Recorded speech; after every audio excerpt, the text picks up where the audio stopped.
नमस्कार दोस्तों, एक बार फिर से आपका स्वागत है आरआरजे कैंपस में। जी हाँ, आज बहुत दिनों बाद मैं अपने गांव, अपने प्रदेश, अपने शहर, जी बिल्कुल सही समझ रहे हैं आप, नवाबों के शहर लखनऊ आया हुआ हूँ।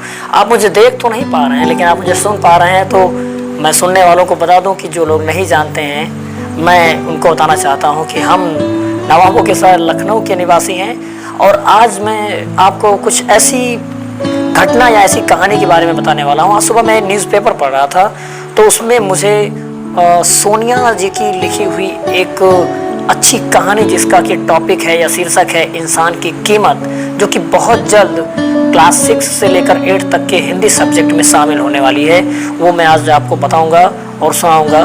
तो आप एकांत ढूंढ लीजिए और ईयरफोन है तो ईयरफोन यूज़ कर लीजिए। कुछ भी करके आप एकदम शांत जगह पर बैठिएगा और कहानी को बहुत ध्यान से सुनिएगा। ये बहुत ही ज़्यादा इंटरेस्टिंग कहानी है, खासकर आज के समय को लेकर।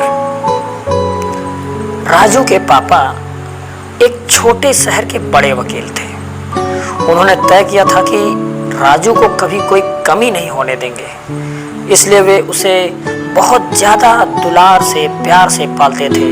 वे राजू को किसी भी स्थान पर रिक्शे की, साइकिल की जगह पर हमेशा कार से भेजते थे। राजू ने अपने बचपन को बहुत अच्छे से जिया था और एक कमल नाम के ड्राइवर के साथ उसका आना जाना लगा रहता था। जब कभी भी उसे कहीं जाने की जरूरत पड़ती थी तो सीधा बोलता था, कमल गाड़ी निकालो। जब तक राजू छोटा था तब तक तो उसकी तोतली भाषा और मीठी मीठी भाषा कमल को बहुत अच्छी लगती थी, लेकिन समय धीरे धीरे बदलता गया।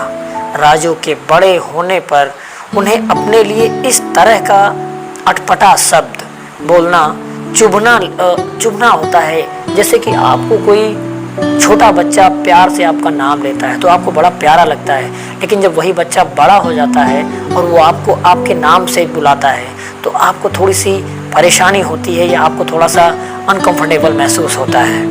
और यही हाल कमल के साथ होने लगा, जो कि वहाँ वकील साहब के घर का ड्राइवर था। और घर में भी राजू को इस गंदी आदत के लिए कोई भी नहीं टोकता था, यहाँ तक कि वकील साहब भी इसे अनदेखा कर देते थे। राजू कमल को सम्मान देने की बजाय उन्हें एक वस्तु समझता था। सेवा देने वाली कोई भी वस्तु कभी भी इस तरीके की नहीं होती है कि हम उसे जब चाहे यूज करें और फेंक दें। कभी कभी तो वह कमल को धौल जमा देता था, मतलब ऐसा एहसास दिलाता था कि मैं मालिक हूँ और तुम नौकर हो। इस तरीके से कमल कभी कभी मानसिक रूप से बड़ा परेशान हो जाता था।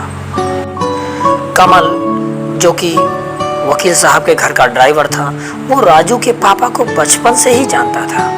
कभी कभी तो राजू के व्यवहार से वकील साहब को अपमानित भी महसूस होना पड़ता था। राजू इतने बड़े परिवार का एक लौता बेटा था। उसके द्वारा घर के किसी भी सदस्य से राजू की शिकायत का मतलब होता अपनी नौकरी खो देना। इस उम्र में अब उन्हें कौन नौकरी देगा, यही सोचकर कमल मन मारकर चुप रह जाता था। उस रोज कमल को बुखार था। उन्हें कहीं भी आने जाने की जरा भी इच्छा नहीं थी, लेकिन राजू को स्कूल ले जाने का समय हो रहा था। राजू उनका इंतजार कर रहा होगा, इसलिए वे धीरे धीरे चलकर कार की तरफ गए और कार चलाकर स्कूल की तरफ चले गए। स्कूल की गेट पर राजू और कुछ अजनबी लड़के कंचे खेल रहे थे। वे लोग कंचों पर पैसे लगा रहे थे। कमल को पता था कि राजू के पास हमेशा पैसे होते हैं, क्योंकि राजू एक बड़े घर का लड़का था। कमल ने तुरंत ही टोका, अरे राजू बेटा, यह क्या कर रहे हो? कमल ने उसे जैसे ही टोका तो राजू का जवाब आया, क्यों कमल, तुम्हें क्या परेशानी है? तुम मुझे कैसे टोक सकते हो? राजू कमल पर चीख उठा। कमल की आंखें बुखार के कारण बंद हो रही थी। चलो जाओ, मैं अपने आप आ जाऊंगा, यह कहकर राजू उन लड़कों के साथ भाग गया। कमल का बुखार बहुत बढ़ गया था और वह एकदम बेसुध से हो रहे थे। वह राजू को लिए बिना कैसे जा सकते थे? घर पर क्या जवाब देते? थोड़ी देर तक वह वहीं बैठे रहे। जैसे ही उन्हें लगा कि बुखार थोड़ा कम हुआ है, घर की तरफ चल पड़े। घर पर हड़कंप मचा हुआ था क्योंकि ड्राइवर और राजू दोनों ही घर से गायब थे। कमल ने जो कुछ देखा घर पर बता दिया। मम्मी थोड़ा शंका में आई। सफल वकील पति के कई दुश्मन हो सकते हैं। शहर में कुछ भी बुरा घटित होता था तो उधर राजू जब उन लड़कों के साथ ठिकाने पर पहुंचा तब उसे डर लगने लगा। ट्रेन की पटरी के किनारे पर लड़के अपने गैंग के साथ रहते थे। उन लोगों ने उसके सारे पैसे छीन लिए। अब राजू को अपनी गलती का एहसास हो रहा था। उसे अपने ऊपर बहुत गुस्सा आ रहा था कि आखिर इन लोगों के साथ वो क्यों आ गया। राजू ने पूरी ताकत लगाई और वहां से भाग निकला, मगर उसे रास्ता समझ में नहीं आ रहा था क्योंकि आज तक वह कमल के बिना कहीं भी नहीं गया था। वे लड़के राजू के पीछे लगे हुए थे। वह झाड़ियों में छिपकर बैठ गया और अपनी आंखें बंद कर कर हल्का हल्का रोने जैसा महसूस कर रहा था। उसने एक अचानक जानी पहचानी आवाज सुनी, राजू राजू। कमल टार्च और लाठी हाथ में लिए उसे ढूंढ रहा था। मुसीबत के समय उसे कमल किसी देवदूत की तरह लगा। उसे लगा जैसे उसकी जान में जान आई। जिनसे वह कभी सीधी मुंह बात नहीं करता था, आज वह वहीं से उठा और भागा और देखा कि सामने कौन खड़ा हुआ है।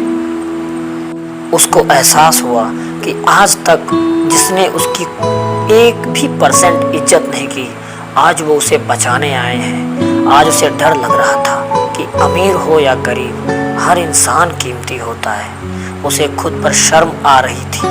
वह खुशी से चीखा, कमल अंकल, कमल अंकल।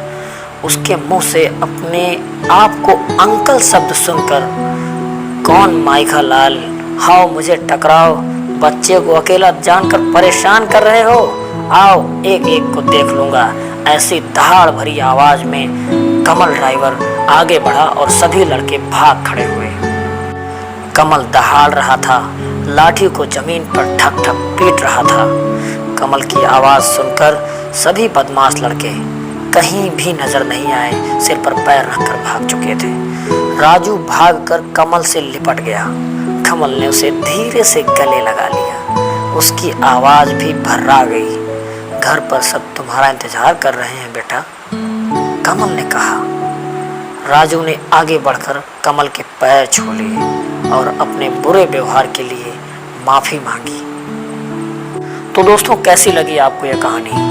वैसे इस बात से एक बात तो स्पष्ट है कि ऐसे टीवी प्रोग्राम जिनमें सहायक सहायिकाओं के प्रति बुरा व्यवहार दिखाया जाता हो, उनको बिल्कुल ना देखें। अपना बिस्तर ठीक करने के लिए, खिलौनों को समेटने के लिए या उनको ठीक जगह पर रखने के लिए, जूठी प्लेट को रसोई घर से धुलने के स्थान पर डालने के लिए या स्टडी टेबल पर से धूल झाड़ने जैसे छोटे छोटे काम करने के लिए सहायकों की मदद ना लें। अपने बच्चों को ये छोटे छोटे काम भी दें। बातचीत के दौरान अपने सहायक को नौकर, गरीब या ऐसे कुछ शब्दों का प्रयोग ना करें जिससे कि उनको चुभे।